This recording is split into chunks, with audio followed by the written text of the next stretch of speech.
You all know how I roll when it comes to Medicare for all. It is a human right. Healthcare is a human right.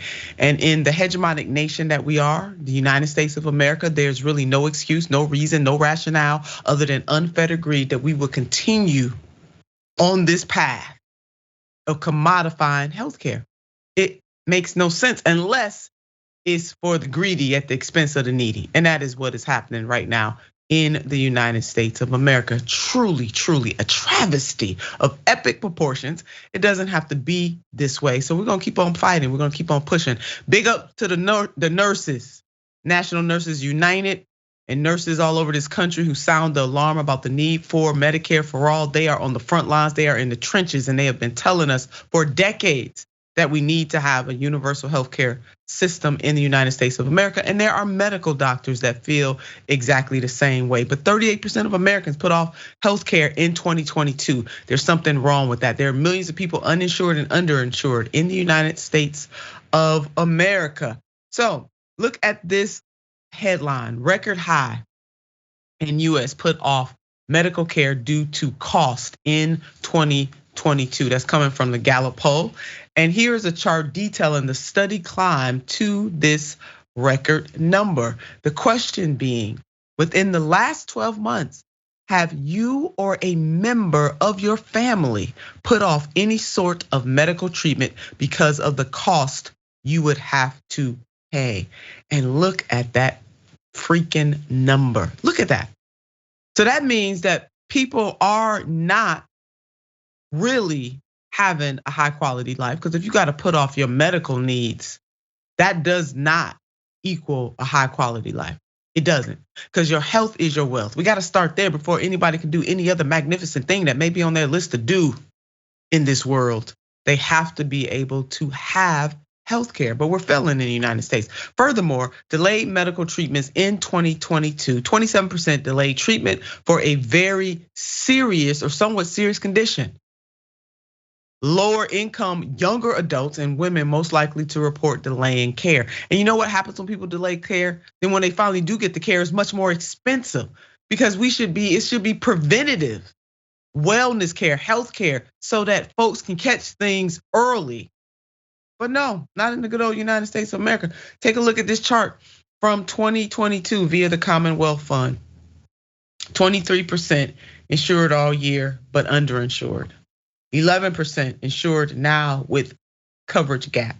9% uninsured. 57% insured all year and not underinsured. We have a problem in the United States of America. Because yeah, either you're insured or you're underinsured. How many of you do have health insurance and you still end up paying a whole lot of money out of pocket? There's a problem here. Problem. And it's called the owner donors in the United States of America. That's what it is. That's what it is. More than 2 out of 5 working age adults are inadequately insured. Inflation has been a big factor in the record surge for people delaying their health care. That should come as no surprise. This change came amid the highest inflation rate in the United States in more than 40 years, which made 2020 a challenging year for many Americans. A majority of US adults have said inflation is creating at least a moderate hardship for them. The public continues to view the state of the US economy negatively, as they should, and Americans were more likely to name inflation as the most important problem facing the US in 2022 than at any time since 1984. Again, this is coming from the Gallup poll. So Jackson, we got a problem here. Yeah, absolutely. And one of the things that you continuously point out is just to follow the money, and the reality that really at the center of the issue, there's always the effort to maximize profit by people who really don't even have much stakes to lose within the medical system at all, like shareholders or like executives of hospitals or executives of middleman insurance agencies. Following the money, not just in the medical industry, but how the tax system has been flipped on its head. relatively quickly. I mean, it took several decades, but in the scheme of things, that's relatively fast, all because of the power of corruption within the system.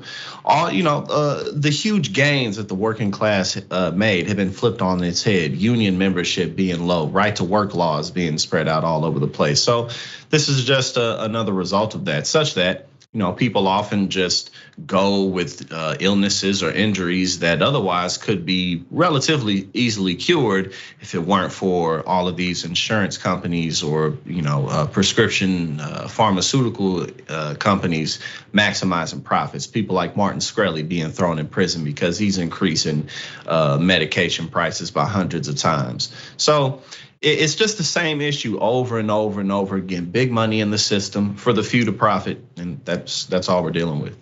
And literally killing people. I mean, this is no exaggeration, because if you're delaying a serious condition, you're not going to the doctor for a serious condition, it could hasten death.